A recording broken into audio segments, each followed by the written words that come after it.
At the start of season 38, Moonton gave me bot lobbies, and I understand that in some ranks you do get bot lobbies, but at this point I was in legend rank, and I'm pretty sure at this moment exactly I was in a 2-game lose streak. One of the biggest indicators you can tell that the enemies are bots is when they all load in together exactly.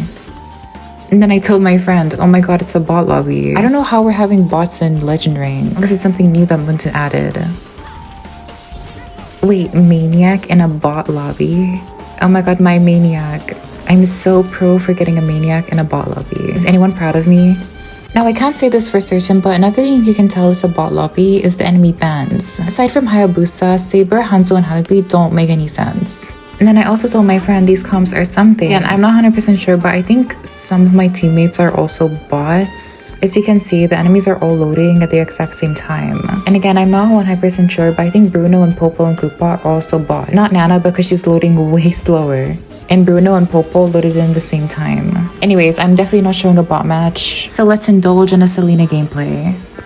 Why can't Moonton give me bot lobbies in Mythical Immortal? I'm quite scared about this match because they have Angela plus Esmeralda and Angela plus Leomord. She has good synergy with her entire team. I'm afraid if this gets to the late game, we're gonna be screwed. Also, in this match, I feel like I did some interesting snipes so you guys can learn from as well. Don't worry, I'll be explaining what I was thinking and my thought process too.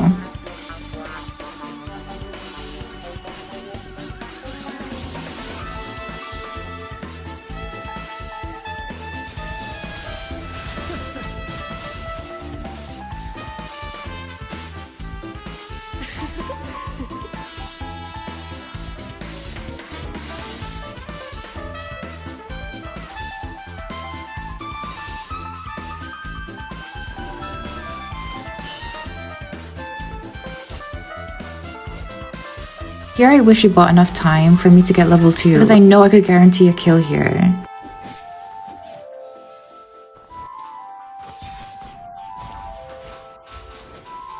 The site does not snipe a Khadija because I don't want to deal with her passive. Though Lunox and I could burst her, I just don't want to risk it. And until she's a little bit lower in HP, I'm not gonna focus her. Instead, I'll try focus on their support. Well, it's the effort that counts.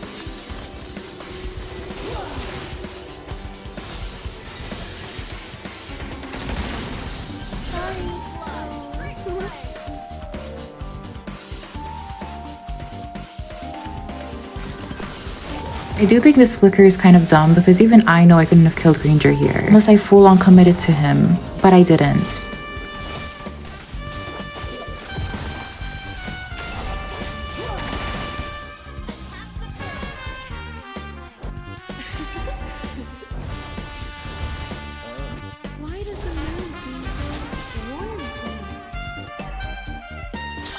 I didn't know exactly who I was gonna hit, but I trusted in Lunox that she'd help me out. To make things even worse, Leomord's enhanced form was about to end. He pushed me out of my dash.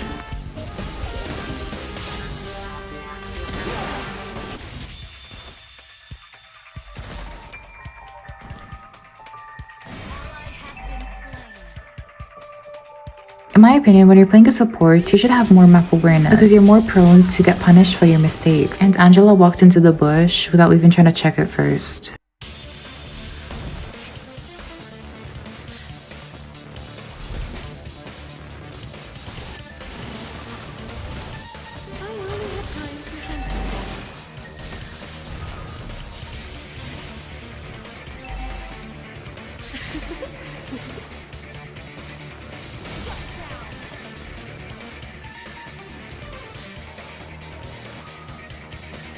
I knew that Granger was gonna head back to his lane, but I'm not sure exactly from where. So I'm gonna be honest, this snipe was just a lucky guess.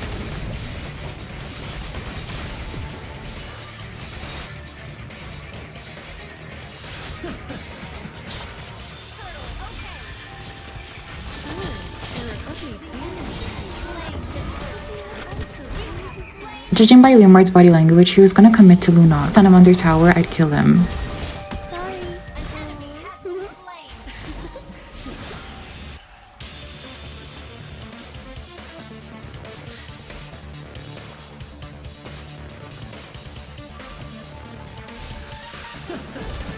Granger was retreating back to his tower. Once again, it's up to Beyonce whether or not I hit my arrow. Today is my lucky day. As you can see, I'm also staying in front of Granger just in case he's flicker.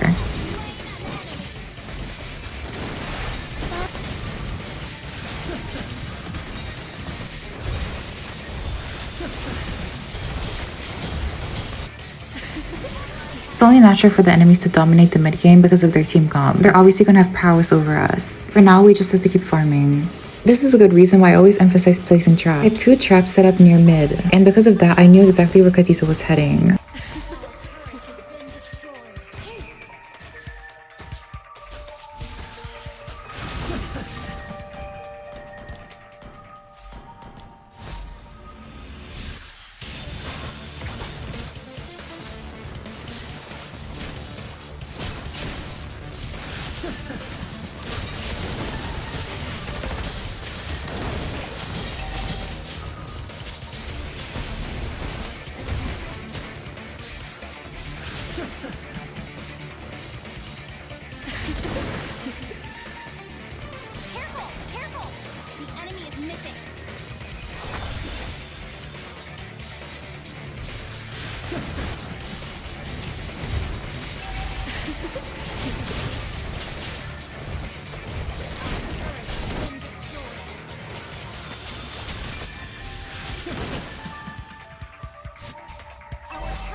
Talk about skinny.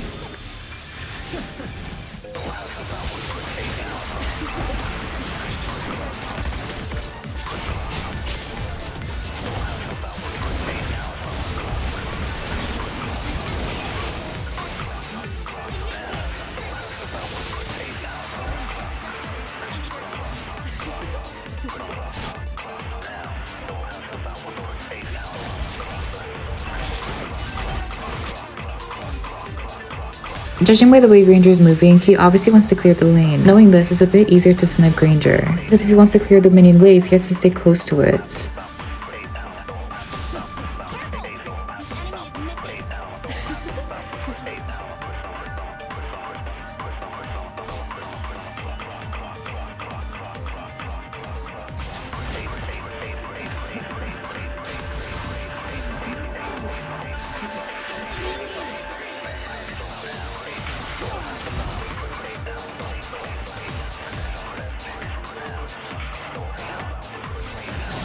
I do think that Esmeralda is quite hard to deal with, but even then, I don't think it's worth making plays like this, just running into our entire team comp. I love when the enemies just run into my traps.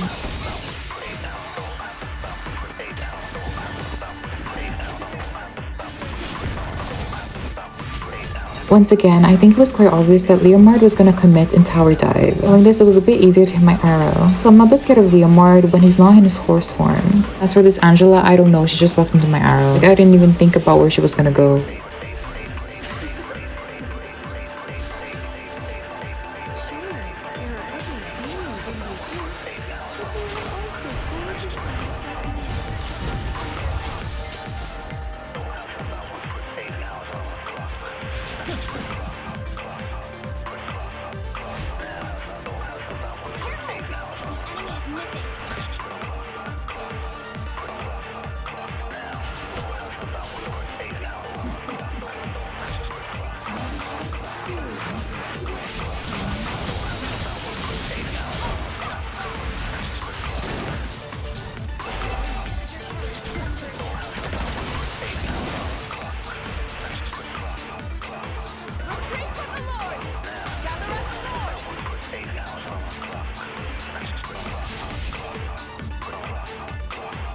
Whenever the Lord spawns, I'm continuously checking bushes. With my low cooldown and the ability to spam my skills, I should have no problem doing that. And if a bush doesn't have a trap and I already use my arrow to check the bush, I still continuously use my resources to check the area. Because 1 minute, the enemies might not be there, but the next, you never know.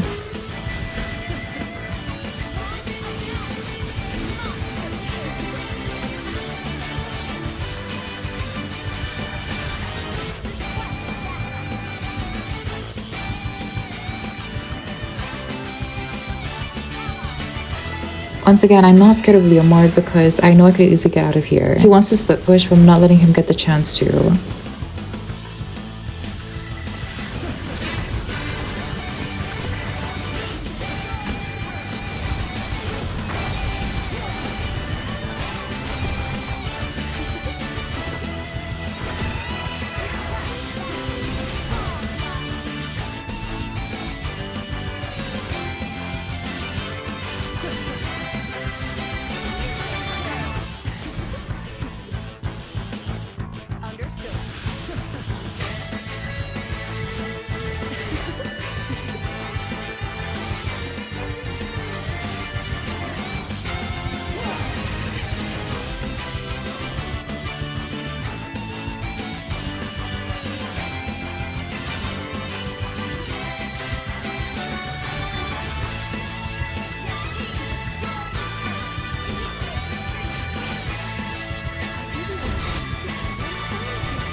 It's unfortunate that we could not defend our mid tower here, because now it would be even harder for us to clear our waves.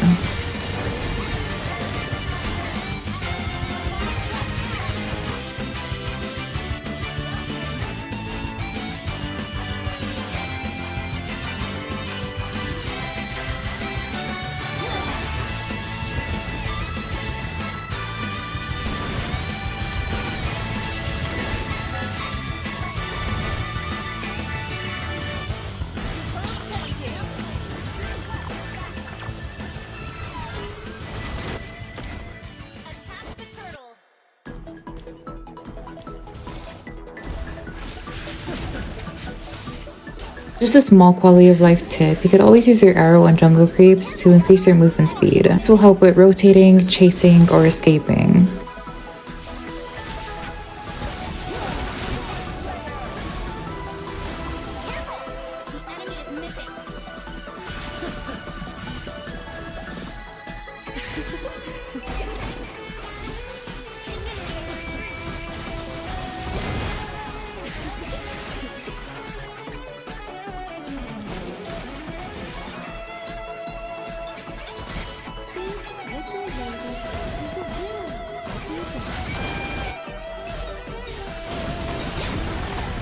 Telling Clint to retreat because if he were to die here, I'm not defending on my own. I do have Lord, but I'm pretty sure the enemies would just push a lane. I don't know if it's enough time for their teammates to get up. Meanwhile, while the enemies are busy with the Lord, I'm gonna split push. Benefit my team at this moment, it'd be by pushing a lane.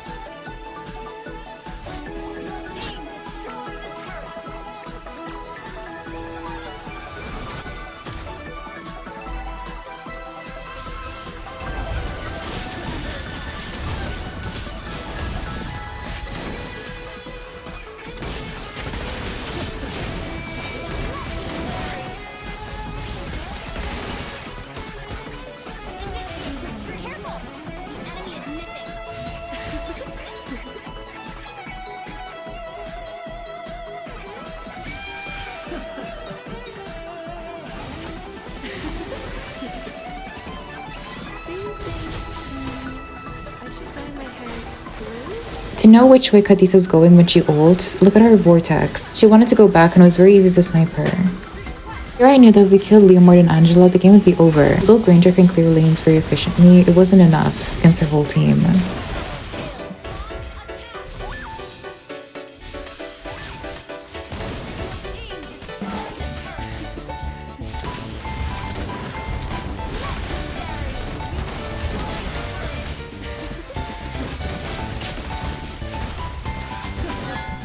Even if Esma somehow managed to defend and buys enough time for their team, it wouldn't matter because their team is still disorganized. They aren't all gonna respawn at the same time.